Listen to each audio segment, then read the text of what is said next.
On the third Tuesday of February 2017, two white county dump trucks rolled through a neglected orchard in Yakima County, Washington, leaving behind a trail no one in the valley expected to see.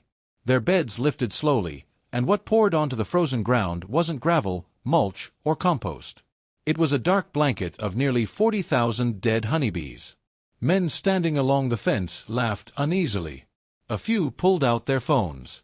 22-year-old Emma Carter stood beside an aging Ford 8N tractor, hands tucked into worn leather gloves, watching without a word.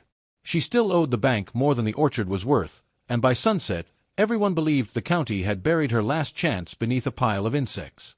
The orchard had belonged to Emma's grandfather for nearly 50 years. He had planted rows of red delicious and wine sap apples when fruit prices were steady and winters were predictable. By the time Emma inherited the property, neither was true. Late frosts had become common. Pollinator numbers had fallen. Half the irrigation pipes leaked. The packing shed leaned so badly that sunlight shone through gaps in the walls. The inheritance included 38 acres of exhausted trees, unpaid taxes, rusted equipment, and a mortgage the family had quietly stopped talking about. Her grandfather had left only one sentence in a folded envelope inside the toolbox of the old Ford. "Watch what the small things choose." Emma had read it dozens of times. She still wasn't sure what it meant. Most mornings began before daylight. She filled the tractor with fuel from an old steel drum, checked the cracked belts by touch, then drove slowly between silent rows where frost clung to every branch. The orchard should have echoed with winter birds, but the mornings felt strangely empty. I've never seen anything She noticed like this. little things other It is a people total ignored. loss for her. No vole tunnels What could near have the caused oldest it? trees. Earthworms clustered only in one corner. Woodpeckers abandoning certain rows.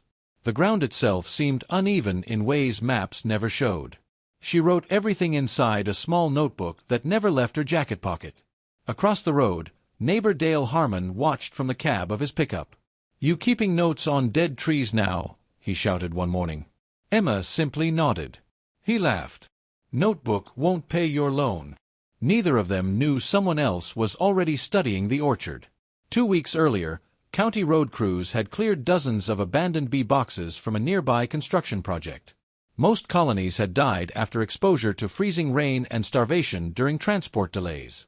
The insects couldn't legally be dumped into waterways or municipal landfills because of contamination concerns. After several meetings, the county selected a remote compost site. Then inspectors discovered groundwater issues beneath it.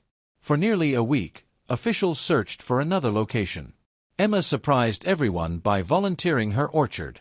The decision spread through Yakima faster than snowfall. People assumed desperation had finally defeated common sense. Even the county supervisor asked twice if she understood what she was agreeing to.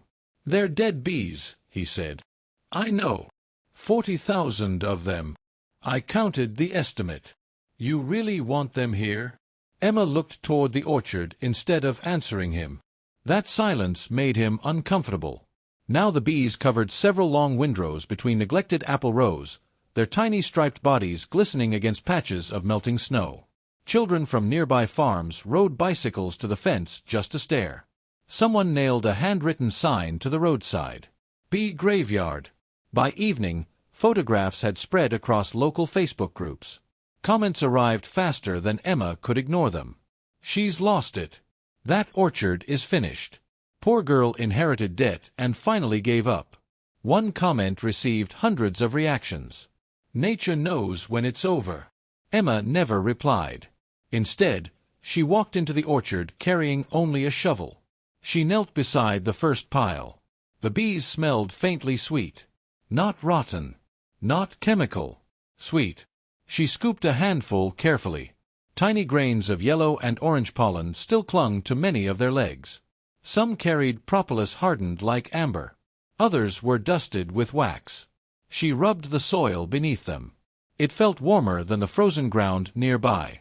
Only by a few degrees. Still warmer. That night she pulled several worn books from her grandfather's shelves. Most discussed pruning, irrigation, fungal diseases, and grafting. One thin volume stopped her. It had no title on the spine. Inside were handwritten notes copied decades earlier from an old beekeeper. One sentence had been underlined twice. Nothing in a hive is ever wasted. Emma read until after midnight. Outside, temperatures dropped below freezing again. Yet she couldn't stop thinking about the warmth beneath the piles. 3 mornings later, someone knocked on the farmhouse door before sunrise. An elderly man stood there holding a dented metal bee smoker. His coat looked older than Emma. "So," he said quietly, "you're the girl who accepted 40,000 dead workers." Emma recognized him. Walter Briggs, 91 years old. The valley's last commercial beekeeper from the era before semi-trucks hauled hives across states. People said he hadn't visited an orchard in nearly a decade. He looked past Emma toward the frozen rows. "Mind if I walk?" They spent nearly an hour saying almost nothing. Walter occasionally bent down, touched the soil, or broke apart frozen clumps with the end of his walking stick. Finally, he stopped beside the largest pile. "You smell that?" Emma nodded. "Honey?" "No," Walter replied. "Life?" She frowned. "They're dead." "They are," he agreed. "But the hive never belonged to the bees." Emma waited. He tapped the ground with his stick. "It belonged to this." He wouldn't explain further. Instead, he asked a strange question. "Has your orchard always bloomed from the south end first?" Emma blinked. "No. It used to start in the north." Walter looked genuinely troubled. Then something underneath changed. Before Emma could ask what he meant, he turned back toward the farmhouse. "Tomorrow," he called over his shoulder, "bring me your soil map." She watched him disappear down the gravel road. That afternoon, clouds rolled over the valley, and steady rain began falling across the orchard. The piles of dead bees slowly settled into the earth. By the following morning, Emma discovered something that hadn't been there before. Thin streams of water were flowing toward only one section of the orchard, and every one of them passed directly beneath the bees. Rain continued through the first week of March, soaking the orchard until every boot step left a dark imprint in the volcanic soil. Emma followed the narrow streams that wound between the apple rows, carrying her grandfather's faded survey map beneath one arm. Walter Briggs arrived just after sunrise, his old pickup rattling louder than its engine should have. He spread the map across the hood and weighed the corners down with smooth stones. "Maps tell you where fences are," he murmured. "Water tells you where the truth is." Emma traced the blue lines marking irrigation laterals dug decades earlier. They no longer matched what she saw on the ground. Water ignored the channels and slipped toward the windrows of dead bees as though pulled by something hidden beneath them. Walter crouched and scraped away a few inches of soil with his walking stick. "Look." The dirt beneath the surface was darker than the surrounding ground. It crumbled instead of clumping, rich with tiny white threads weaving through decomposing roots. "Mycelium," Emma said quietly. Walter nodded once. "Healthy fungi. I haven't seen this much in years." The old beekeeper wasn't smiling. He looked worried. "Healthy soil shouldn't be here," he whispered. That afternoon, Emma climbed into the Ford 8N and slowly drove toward the neglected northern block. The tractor's engine sputtered before settling into its familiar rhythm. Her grandfather used to say the machine listened before it worked. She believed that more every year. She stopped beside an abandoned irrigation valve almost hidden beneath weeds. The cast iron wheel refused to turn. After several minutes with a pipe wrench, it finally groaned open. Nothing happened. No water. Only a hollow echo from somewhere underground. She leaned closer.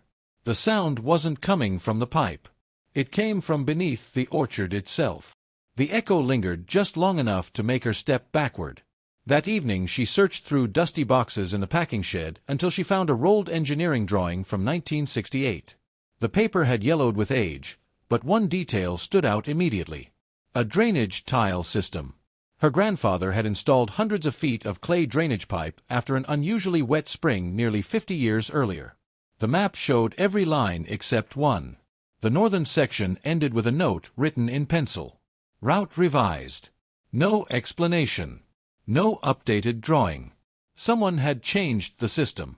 No one had recorded where. The next morning, a Silver County pickup bounced into the orchard. Out stepped Richard Collins, the county agricultural inspector. At 58, He had spent most of his career advising commercial growers with thousands of acres. Emma's little orchard barely registered on his schedule until photographs of the dead bees spread across the county. He folded his arms as he looked across the windrows. "I've had 6 complaints." Emma waited. "People think you're creating a health hazard. They're welcome to inspect." Richard shook his head. "I already have." He walked toward the nearest pile, knelt, and pushed aside several inches of damp bees with a gloved hand. His expression changed. Instead of foul decay, the insects had begun breaking down into a soft layer mixed with pollen, wax, and plant material. Earthworms clustered beneath the surface. He frowned. "That shouldn't happen this fast." Emma said nothing. Richard stood. "Still, this won't save your orchard." He glanced toward the aging apple trees. "Those trees are declining because their roots are stressed." "What stressed them?" He answered immediately. "Age." Walter, who had been repairing a fence nearby, quietly spoke without looking up. "Trees don't all grow old the same way." Richard laughed. "I've read enough reports to know dead roots when I see them." Walter finally looked at him. "So have the trees." The inspector rolled his eyes, climbed back into his truck, and drove away. But before reaching the gate, he stopped. He looked once more toward the northern rows. Then he wrote something in a notebook. Emma noticed. She wondered what had caught his attention. A week later, temperatures climbed into the upper 40s. Snow disappeared from the hillsides, and patches of green grass returned beneath the orchard. Emma expected the bees to attract scavengers. Instead, something stranger happened. Birds avoided them. Crows landed nearby but refused to touch them. Coyotes walked around the windrows. Even raccoons ignored them. Walter wasn't surprised. "They're feeding something smaller." Emma knelt and sifted through the soil again. The white fungal threads had spread farther.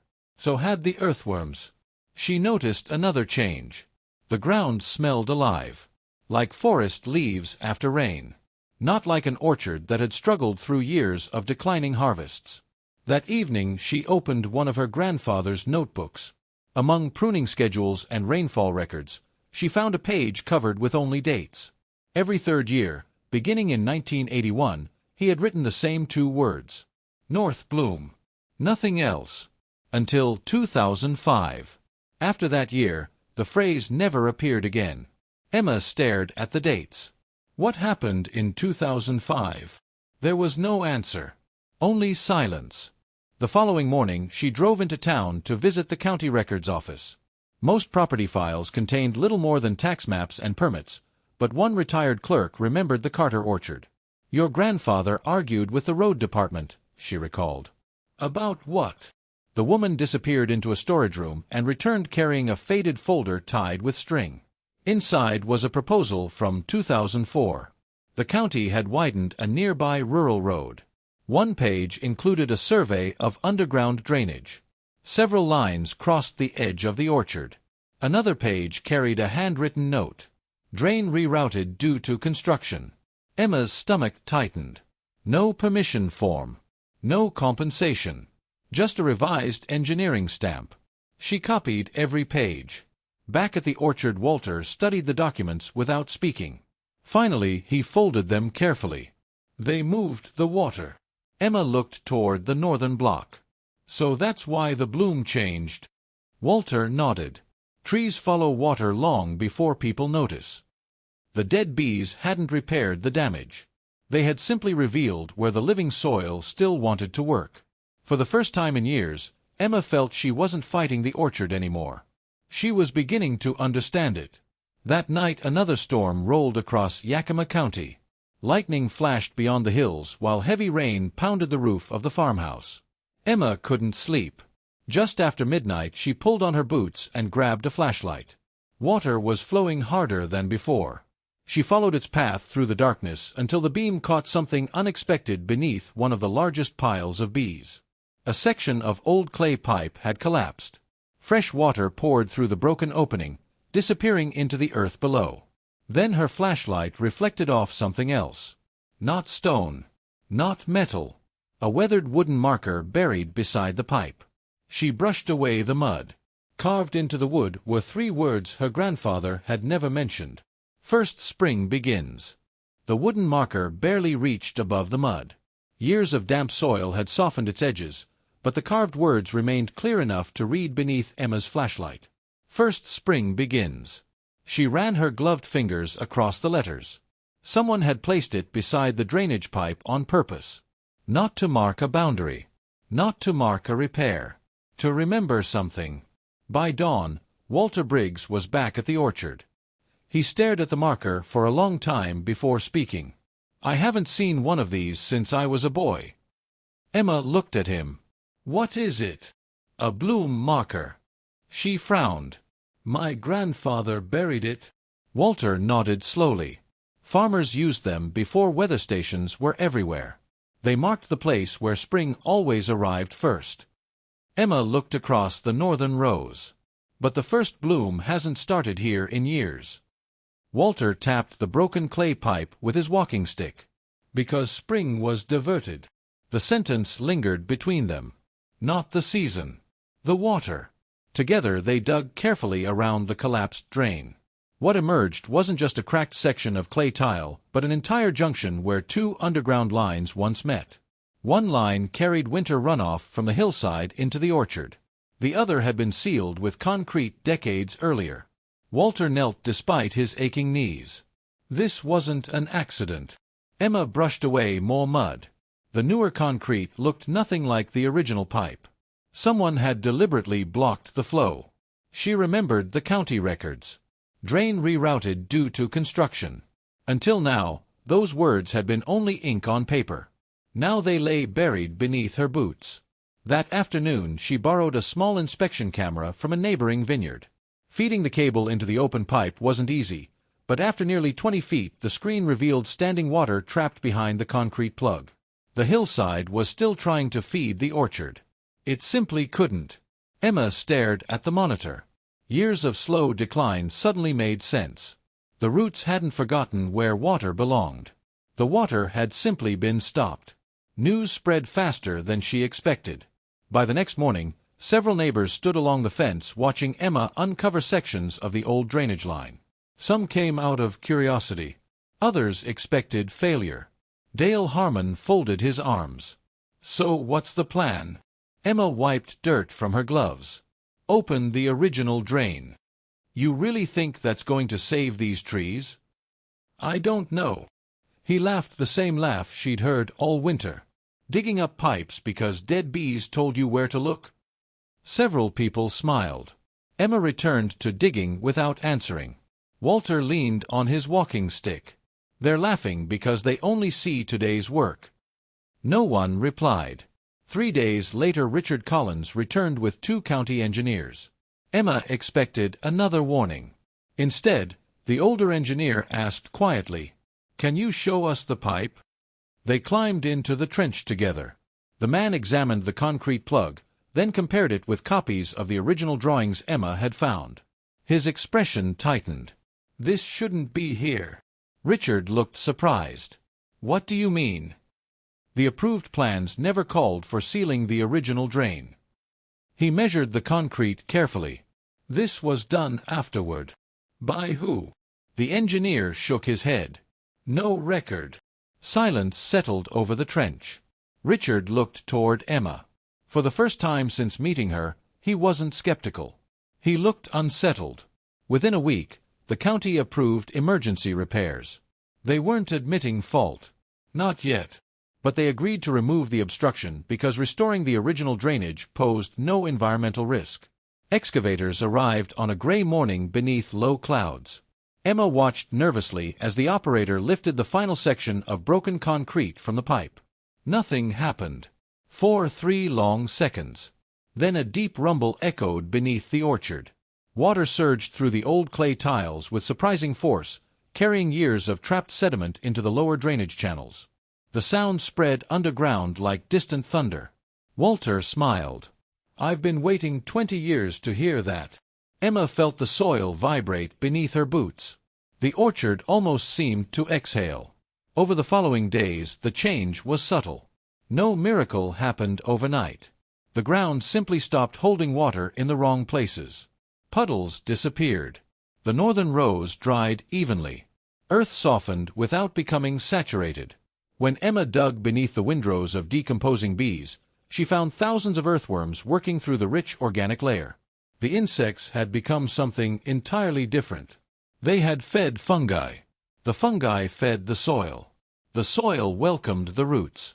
For a local gardening club that later visited the farm, Emma explained it simply. Every hive gathers tiny pieces of a landscape: pollen, wax, nectar, propolis, even microorganisms. When those bees returned to the soil, they carried the memory of thousands of flowers with them. They didn't bring spring by themselves. They helped wake up the life already waiting underground. Walter listened without interrupting. When she finished, he quietly added, "Nature rarely starts over. It remembers." The sentence stayed with everyone who heard it. March slowly gave way to early April. Warmer afternoons spread across Yakima Valley. The first buds began swelling on the oldest apple trees. Richard Collins drove past almost every evening. One afternoon he stopped at the gate instead of driving away. "I owe you something," he said. Emma looked up from repairing a fence. I laughed. She shrugged gently. So did everyone. Still. He glanced toward the orchard. "I thought you were burying your future." He paused. "You were uncovering its past." Emma smiled for the first time in weeks. Not because she'd been proven right. Because someone else had finally started listening to the land. Then came the morning no one expected. On the second week of April, after a night of light rain, Walter arrived before sunrise carrying only his dented bee smoker. He didn't light it. He simply held it as he walked into the northern block. Emma followed. The eastern sky was just beginning to brighten. Mist drifted between the rows. At first nothing looked different. Then sunlight touched the upper branches. Thousands of pale pink blossoms shimmered into view. Not across the whole orchard. Only where the old drainage had been restored. Only where the dead bees had slowly returned to the earth. The northern block, the section everyone believed was finished, had bloomed first for the first time in more than a decade. Walter removed his cap. "They came home," he whispered. Cars began stopping along the county road. Neighbors climbed out in silence. Even Dale Harmon stood speechless beside the fence. Every blossom caught the soft morning light until the entire hillside seemed to glow. And in the middle of those blooming rows, countless living honeybees began arriving from neighboring apiaries. Not by the dozens. By the thousands. Then every head turned upward. Because the sound filling the orchard wasn't coming from the blossoms alone. The sound rolled across the orchard like distant rain. Not loud. Not sudden. Steady. Thousands of living honeybees drifted over the eastern ridge, weaving through the cool April air before settling into the blooming branches. Their wings caught the morning light until the entire northern block seemed to shimmer. They had come from apiaries scattered across the Yakima Valley, drawn by blossoms that had opened days before neighboring orchards. People along the fence stopped talking. Even children who had come expecting another strange sight stood quietly, listening to the gentle hum filling the orchard. Emma never moved. She watched the bees land, disappear inside the blossoms, then lift away dusted with fresh pollen. Months earlier those same rows had looked finished. Now they were the first alive. Richard Collins slowly removed his hat. "I've inspected orchards for 32 years, he said softly. "I've never seen this." Walter smiled without taking his eyes off the trees. "You're not looking at the bees." Richard frowned. "What am I looking at?" "You're looking at water finding its way home." The county photographer, who had arrived hoping to document an unusual cleanup project, lowered his camera. No photograph seemed large enough. The image everyone had laughed at only weeks before had become something entirely different. 40,000 dead bees had disappeared into the soil. In their place stood thousands of living ones, moving through blossoms that should not have existed yet. It was exactly the sight no one had imagined when the dump trucks first arrived. Within days, local newspapers began asking questions. The headlines focused on the bees. Emma kept redirecting the conversation. It wasn't the bees alone. Reporters looked puzzled. She knelt beneath one of the oldest apple trees and scooped up a handful of dark earth. The bees became food for the soil. Restoring the drainage gave the roots access to water again. Healthy roots fed healthy trees. Healthy trees opened early blossoms. The blossoms invited living bees. She smiled. Nature solved the problem because everything worked together. That explanation disappointed people looking for a miracle. Emma didn't mind. The truth was more interesting. By late April, inspectors completed a full review of the county's drainage records. Construction documents confirmed that during the 2004 road expansion, a subcontractor had blocked part of the original clay drainage system to simplify excavation. The change had never been reported or corrected. No single decision destroyed the orchard overnight. Instead, one hidden mistake quietly altered the movement of water for years, weakening trees season after season until almost everyone assumed age was to blame. The county publicly accepted responsibility for restoring the remaining drainage lines.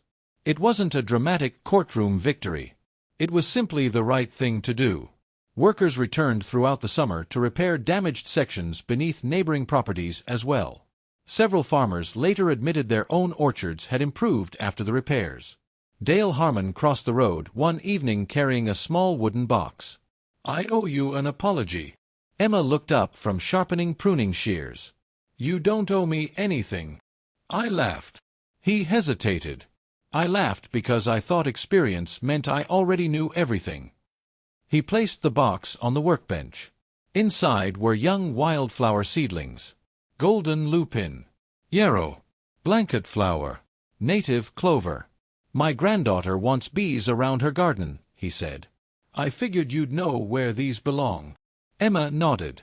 "Along the field edges." He smiled. "Would you show us?" She did. That autumn, volunteers from nearby schools planted hundreds of native flowering plants around orchards throughout the valley. They weren't replacing commercial pollination. They were giving wild pollinators places to live between bloom seasons. Walter watched from beneath an old maple tree. "People think orchards begin with trees," he said. "They begin with everything around them." The sentence stayed with Emma long after he left. Harvest arrived under clear September skies. The crop wasn't the largest the Carter orchard had ever produced. No one expected that. But the apples were healthier, more evenly sized. The percentage of premium fruit nearly doubled compared with the previous season. For the first time in years, the farm paid every operating bill without borrowing money. Emma folded the final receipt into her notebook beside her grandfather's old letter. "Watch what the small things choose." Now she understood. The small things had chosen healthy soil, flowing water, blooming flowers. Everything else followed. Walter Briggs passed away peacefully the following winter at 92 years old. His family asked Emma to keep one item from his workshop: the dented metal bee smoker. It still smelled faintly of pine needles and old burlap. She placed it on a shelf inside the packing shed beside her grandfather's pruning saw. Visitors often asked why she never polished either one. "They've already done their work," she would answer. 5 years passed. The Carter orchard became known throughout Yakima County not because it produced the most fruit, but because growers came there to learn. Students from agricultural colleges walked the restored drainage lines. Beekeepers studied the wildflower borders. Orchard managers examined the living soil beneath the trees rather than only the branches above them. Richard Collins retired shortly afterward. On his final inspection tour, he stopped beside the northern block where everything had begun. "I spent years measuring orchards from the top down," he admitted. "You taught me to start underneath." Emma simply thanked him. There wasn't anything else to say. 10 years after the dump trucks rolled through the gate, another young farmer inherited a struggling orchard a few miles away. She arrived carrying more debt than equipment. More questions than answers. Someone told her to visit Emma Carter. The first thing Emma showed her wasn't the healthiest tree. It wasn't the harvest records. It wasn't even the restored drainage system. She walked her to the edge of the northern block where a weathered wooden marker still stood beneath the grass. "First spring begins." The letters had faded, but they remained readable. Emma brushed away a little moss. "My grandfather left this here," she said. He wanted someone to remember that spring always starts somewhere. The younger farmer looked across the orchard, where bees drifted lazily among rows of blossoms while the old Ford 8N rested beside the barn, its faded paint worn smooth by generations of careful hands. What if my farm is too far gone? Emma looked toward the trees before answering. Land doesn't forget as quickly as people do. The morning breeze carried the scent of apple blossoms through the valley. Honeybees moved patiently from flower to flower. Beyond them, wildflowers lined the restored drainage ditch in bright ribbons of gold, blue, and crimson. The old Ford started on the first turn of the key. Its familiar engine settled into a gentle rhythm. Mist lifted slowly between the blooming rows as sunlight spread across the orchard. The bees kept working. The water kept flowing. And spring, once found again, stayed.